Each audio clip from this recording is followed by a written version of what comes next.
오늘 미국장 약간 약세라고 봐야 될 것 같아요. 다우, S&P, 나스닥 위아래로 움직이는데 추세적으로는 약간씩 흘러내려가는 그런 느낌들, 그리고 장후반부에 쭉 빼는 그런 느낌들, 이런 것들이 이제 보였는데,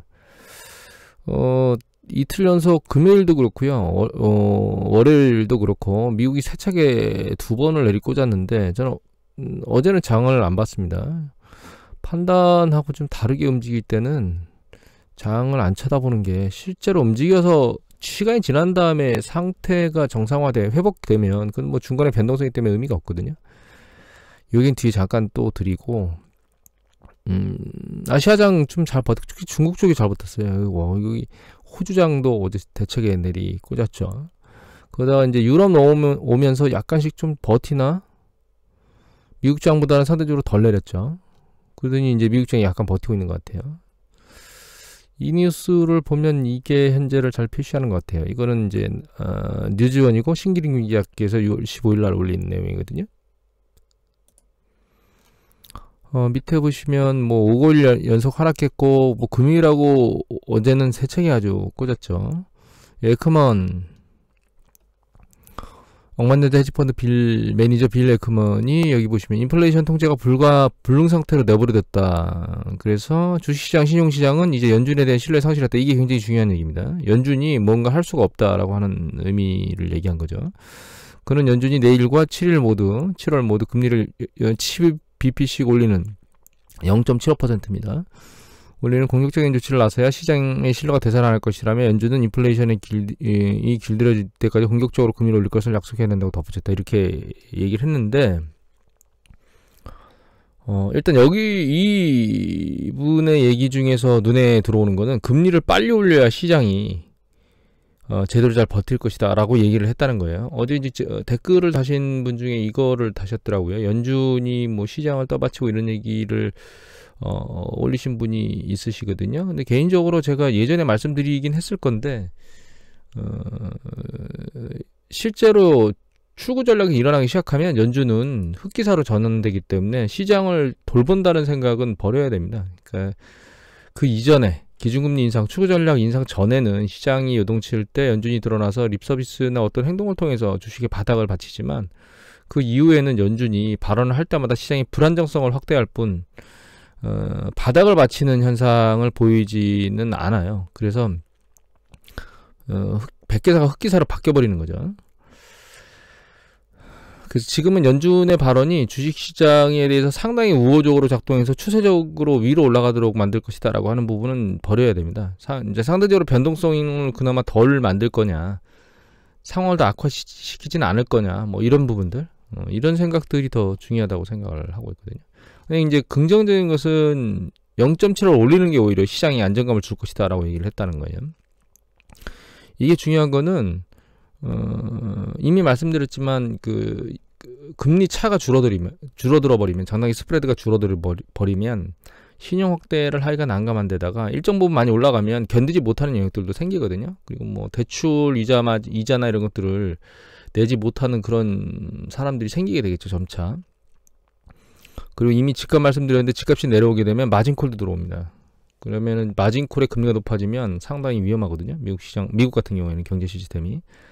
그런데 아직까지는 금리가 기준금리가 상대적으로 낮은, 상당히 높은 수준은 아니기 때문에 얘를 올릴 걸 버틸 수 있는 여력이 그나마 조금 남았다는 거예요, 시간이. 그래서 지금 시장이 흔들리는 거는 반등에 대한 기대감을 가질 수 있고 조금 더 올라가거나 버티겠다라고 하는 생각을 할 수 있지만, 이 금리가 굉장히 빠른 속도로 올라가서 후반부가 되게 되면 그거의 기대감이 상실된다고 보셔야 돼요. 그래서 올 하반기에 시장이 만약에 저희가 반등하고 하반기 시장이 흔들리면, 그때 흔들리는 거는 지금 흔들리는 거하고는 전혀 다르다, 이렇게 이해를 좀 해야 될 것 같아요. 그때가 상황이 좀 더 낫다 하더라도 그때가 더 위험한 시기라고 판단을 해야 될 거라고 보고 있습니다. 채권 수익률 보면 3개월 국채 수익률이 기준금리와 굉장히 밀접한 상황관계를 가지고 있거든요. 이거 보면 이미 1.8까지 올라왔어요. 그러니까 1.75를 올릴 것이다라고 시장에서 이미 반영하고 있다는 뜻입니다. 기준금리 0.75 올릴 걸. 여기까지 말을 드리고요. 오늘 그 PPI가 나왔거든요. 미국에 코어 PPI는 기준치보다 약간 낮게 나왔고, 전월 대비, 그 다음에 전년 동기 동년비도 코어 같은 경우는 이제 약간 내려오는 걸로 기준치보다, 그리고 전월보다도 내려왔네요. 그리고 그냥 PPI 는 기대치보다 약간 내려왔고, 요거는 기대치하고 수준을 유지했고, 이거를 어드바이저 퍼스펙티브에 나오는 데이터 CPI와 같이 혼합해서 놨거든요. 이걸 보면 이게 전체 PPI하고 CPI라고 보시면 됩니다. 예, 아직 강도가 줄어들진 않았습니다. 전년 동기 대비 증감률로 보면 추세는 올라가고 있다는 거죠. 그 다음에 이거는 이제 코어인데 CPI는 꺾이고 있고, 이 2달 연속 꺾인 것 같은데요. 차트로 보면 한 번 꺾였다가 다시 한번 꺾인. 근데 PPI는 아직 올라가고 있다. 정점 논쟁이 심하긴 한데 그러니까 이게 정점 언저리 가 있는 건 맞는데, 이게 얼마나 더 길어질 거냐에 대한 논점이, 한두 달 정도 더 길어지겠느냐라는 논점이 좀 보이는 것 같고, 이거 빨리 해결해야 되기 때문에 결과적으로 이걸 하겠죠. 그리고 이제 바이든이 안 간다 막 갈지 안 갈지 모른다라고 사우디에 자신은 그렇게 말을 해대고 있었는데, 결과적으로는 공식적으로 방문한다고 나왔습니다. 7월에. 이것도 있지만 이거 이외에 제가 기다리는 거는 그겁니다. 그 러시아 석유 캡 씌우는 거. 일정 부분 가격 이하에서만 그 러시아 해상운송 석유 배 보험을 가입할 수 있도록 만들어주는 건. 그렇게 되면 그게 훨씬 더 이거보다는 낫지 않겠는가라는 생각을 하고 있는데, 물론 같이 만들어질 거라고 생각을 하고 있고, 그런 부분이 이제 인플레이션 압력에 대한 부분, 그런 걸 잡는데 역할을 하지 않을까. 그러면 이게 지금이 아니고요. 사실 우리가 주식이 지금 흔들리고 막 세차게 요동을 치고 있긴 한데, 우리가 지금 주식을 팔지 않으면 사실 중간에 움직이는 건 별로 의미가 없는 거예요. 결과적으로 우리가 그걸 얼마에 팔 것이냐라고 하는 부분이 중요하기 때문에 요동치는 게 중요하긴 하지만 이 결과물은 아니다, 이렇게 이해를 하시면 될 것 같고, 시간이 지나면서 인플레이션 부분에 대한 부분을 해결하려고 애를 쓰고, 그리고 우크라이나 전쟁 같은 경우에는 지금 동부 돈바스 지역은 러시아한테 유리한 것 같고요. 남부 헤르손 지역은 이제 우크라이나한테 유리한 것처럼 움직이는 것 같긴 한데, 아직 헤르손 지역의 그 강을 뛰어넘어서 본격적인 진영이나 이런 것들을 하고 있지는 않은 것 같고, 자꾸 포탄이나 이런 부분이 부족하다고 계속 서방 세계에 요청을 하고 있긴 하지만, 인플레이션 압력이 잠재워지지 않는 이런 상황에서 계속 우크라이나, 그래서 이제 자국 국민들이 고통스러워하는 거죠. 그런 희생을 계속 감내하고 우크라이나 전쟁을 끝까지 밀어붙이기 위해서 그 군사 지원이나 이런 것들을 계속 하겠느냐라고 하는 부분에 대해서는 저 개인적으로는 좀 마무리 단계로 가야 되지 않을까라는 생각이 들고 있습니다. 좀 안타깝긴 합니다. 더더욱 그래서 이제 저는 그 예전에 이 얘기는 드렸었잖아요. 젤렌스키가 영웅이라는 생각을 안 한다, 이런 생각을 제가 드리긴 했었는데, 그 생각은 좀 바뀌지는 않았습니다. 바이든이 얘기했듯이 경고를 그렇게 했는데도 젤렌스키가 무시했다는 얘기가 나오죠. 그리고 나 전쟁이 터진 이후에 그러니까 상황이 바뀌어서 그걸 이제 잘 한 거는 칭찬해 줄만 한데, 근본적으로 전쟁에 대한 부분이 발발된 게 훨씬 더 중요한 이슈다. 발발되지 않았으면 지금 상황까지 안 갔겠죠. 물론 푸틴이 그렇다고 침묵 안 했겠느냐? 저는 그러지는 않았을 거라고 생각합니다, 개인적으로. 가장 나쁜 인간은 푸틴이죠. 예.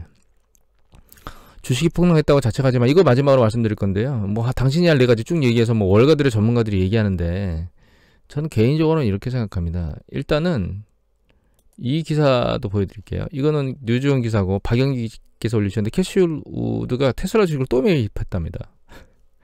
662거든. 이게 122달러까지인가 올라갔어요, 테슬라가. 거의 반토막 난 거죠. 61달러 가면 60달러 가면 절반 되는 거니까. 이게 테슬라하고 아크우드거든요. 이게 테슬라입니다. 이게 이 뒤에 있는 게 아크우드고, 과연 얘네가 살아날 수 있겠느냐, 주식 투자가 무엇인가라고 하는 생각을 해보면 이 두 개 다 공통점이 있습니다. 대규모로 모멘텀을 탄 ETF하고 그다음 주식이라는 거예요. 이게 모멘텀을 탔다는 얘기는 아크펀드가 모멘텀을 탄 게 아니고, 모멘텀을 탄 주식들을 끄집어 모아서 이만큼을 끌어올렸던 거죠. 테슬라도 마찬가지입니다. 제가 모멘텀이라고 얘기 드리는 이유는 아주 단순한데, 이것 때문에 그렇습니다. 이게 미국의 그 자동차 기업들이거든요. 자동차 생산 기업들. 그중에 펍에서 산정이 안 되는 기업들도 있죠. 마이너스 수익이 나면. 근데 여기 보시면 펍에서 산정되는 기업들 중에서 여기 보면 이게 테슬라입니다. 89배. 예전에 380배 막 이렇게 갔던 데도 있었죠. 이게 도요다예요. 이게 포드고 GM 이렇게 되어 있거든요. 어떤 기업이 이 정도의 배수를 자동차 기업이 내는 기업은 없습니다. 물론 전기차 기업들이 이렇게 폭발적으로 내고 있는 기업도 있는데 신생 기업이고 얘는 시장이 굉장히 규모가 큰 기업이거든요. 이제는 점차 이 퍼배수가 내려갈 수밖에 없는 구조에 있다고 전 생각하고 있는데 아직도 모멘텀이 계속 살아있다라고 아크펀드는 생각하고 있는 것 같아요. 캐시우드 나머니께서는. 그런데 예전에 있는 기술주라든가 이런 것들 성장주들을 보면 결과적으로는 나중에 수렴합니다. 적정 수준의 이 퍼배수 단으로. 이거 전부 기술주, 대형주들 중에 미국의 대형주거든요. 애플, 아마존, 아마존 있죠 밑에 바로. 그 다음에 이제 여기 밑에 보면 구글, 이런 기술주들 있잖아요. 이런 기업들은 이익 마진도 상당히 높고 성장세도 좋은 기업들이었지만 지금 이제 그만 많이 줄었죠. 테슬라도 결과적으로 이렇게 모멘텀이 강력하고 뭔가 대규모로 퍼배수를 냈던 그런 기업들처럼 평균적으로 회귀하게 될 거예요. 그래서 저는 이 아크펀드 캐시우드 언니가 계속 뭔가 작업을 하고 있는데 얘가 단기적으로 반등은 할 수 있겠지만 추세적으로 회복되기는 어려울 거라고 보고 있습니다. 테슬라도 마찬가지고 아크펀드도 마찬가지고. 그리고 이제 지금 대대적으로 모든 자산 가격들이 내려가고 있잖아요. 보여드렸듯이 지금 특이한 게 금값도 내려가고 있고, 채권 가격이 올라간다는 얘기는 수익률이 올라간다는 얘기는 채권 가격이 떨어진다는 얘기거든요. 이게 밑에 있는 게 이제 채권 가격 움직임인데 떨어지고 있고 채권 수익률이 올라가고 있죠. 금값도 내려가고 있어요 지금 보면. 거기다가 이제 뭐 보여드렸지만 가상화폐도 비트코인이나 이더리움 이런 것들도 급락하고 있죠. 모든 자산 가격이 급락하는데 이 얘기를 왜 드리느냐? 모멘텀이 깨졌습니다 지금. 그러니까 심리적 모멘텀. 광기가 일정 부분 코로나 이후에 발생했던 광기들이 다 깨지고 있다는 뜻이에요. 모든 자산이 다 내려가고 있거든요 지금. 그런 상황에서 얘가 그 코로나 팬데믹 때 있었던 그 광기가 살아있었던 그 시기로 회복할 수 있겠느냐? 저는 불가능하다고 봅니다. 만약에 그게 회복할 수 있으려면 테슬라가 대대적으로 이익을 내지 않는 이상 불가능할 거라고 보고 있습니다. 그래서 이런 주식을 내가 들고 있는 거냐라고 하는 부분이 먼저 고민거리예요. 내가 가만히 들고 있어도 될 만큼 적정한 수준의 가치의 주식을 들고 있느냐라고 하는 부분이 하나가 우리가 생각해 봐야 될 거고, 두 번째는 이건데요. 이게 하나는 S&P 500 지수고 하나는 우리 코스피 지수거든요. 이 지수잖아요. 지수는 장기적으로 놓고 보면 일정 부분 이제 정점을 치고 올라가는 패턴들을 보는 게 일반적이에요. 우리나라 요 시기에 성장이 없었던 시기였거든요. 요 시기가 2011년 8월 달에 붕괴 이후에 이명박 박근혜 그다음에 문재인 대통령 들어온 요 시기에 큰 한국의 변화나 이런 것들이 없었던 때입니다. 근데 이제 코로나 팬데믹 이후에 이게 대대적인 어떤 변화가 약간씩 바뀐 상황입니다, 지금. 여하튼 일반적으로는 장기적으로 보면 주가 지수는 추세적으로 올라가게 돼 있어요. 이제 미국 주식은 추세적으로 많이 올라오고 거는 맞는데, 두 번째는 내가 지수를 들고 있느냐라고 하는 부분도 중요해요. 개별주를 들고 있느냐, 지수를 들고 있느냐, 그러니까 시장을 들고 있느냐, 개별주를 들고 있느냐도 중요한 거예요. 앞에서는 개별주를 들고 있는데 그게 적정한 가치나 혹은 모멘텀이나 이런 특별한 걸 타지 않은 상황에 있는 것들을 산 거냐가 중요하고, 그 다음에 지수를 산 거냐 개별주를 산 거냐도 중요한 거죠. 아크펀드는 부분 섹터를 구매한 거잖아요. 지수는 전체 시장이고, 근데 전체 시장을 구매한 거는 결과적으로 시간이 지나게 되면 회복되는 과정이 있다. 또 한 가지 중요한 건 얼마에 샀느냐도 중요한 거죠. 그래서 제가 이걸 자꾸 보여드리는 겁니다. 시장 지수를 샀는데 내가 도대체 과거 박스권상에 어디서 샀느냐라고 하는 부분. 이 같은 경우는 이제 2007년도는 이 정도까지밖에 올라오지 않았기 때문에 이 베이스로 보면 2007년도 베이스 수준의 정점 부근 언저리에 있습니다. 지금 미국은. 우리나라는 그렇진 않아요. 우리나라 같은 경우에는 여기 보시면 이제 10배 과거에 글로벌금융이 터지기 전에는 한 13, 14배까지 올라왔었고, 그 이후에 추세적으로 10배 언저리에서 계속 놀고 있다가 지금 10배 밑으로 내려왔거든요. 그래서 어느 시점에 서서 얘가 회복되기가 가능한 시점으로 와 있는 거냐라고 하는 것도 중요하다. 또 한 가지 중요한 건 지금 계속 말씀드리듯이 경기 사이클이 어느 시점에 있는 거냐. 그러니까 이렇게 조정받고 내려왔는데 이 상황에서 과연 이게 추세적으로 더 붕괴될 상황이 있는 거냐, 반등할 가능성이 있는 거냐라고 하는 부분을 따져보는 거거든요. 그러니까 이건 무슨 얘기냐면 요때를 생각하시는 거예요. 이거 로고 차트로 봐야 되겠네요. 잘 안 보이니까. 이렇게 요때 지금 이게 흘러 내려왔잖아요. 예, 이렇게 아랫방향으로 세차게 한 번 더 일단을 내려가게 되겠느냐, 아니면 얘가 버텼다가 일단 먼저 들렸다가 내려가겠느냐, 이런 부분인데, 지금은 경제지표나 이런 상황들이 이렇게 세차게 내려꽂을 상황은 아니다라고 하는 얘기를 계속 드리고 있죠.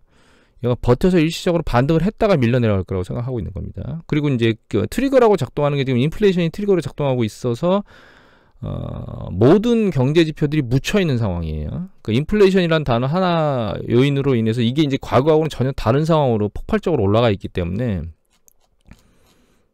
여기 보시면 폭발적으로 올라갔죠.